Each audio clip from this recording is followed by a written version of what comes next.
Our students decided that they wanted to create another Domino challenge.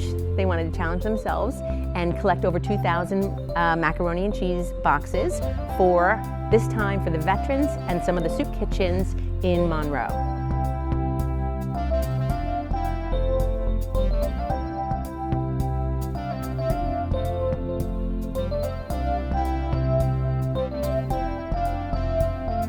So those boxes will then be, all of our boxes will be donated to different veterans associations and also food pantries.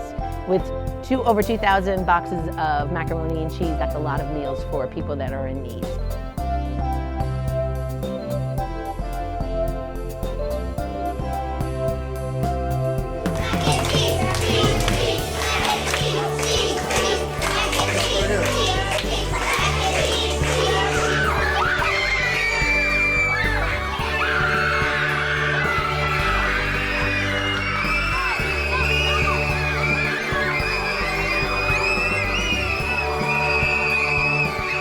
Our theme is not only to educate children academically, but also socially and emotionally. So this shows them that hard work and perseverance and all of the good stuff that they get, they can pass on to others. It's teaching them to be kind.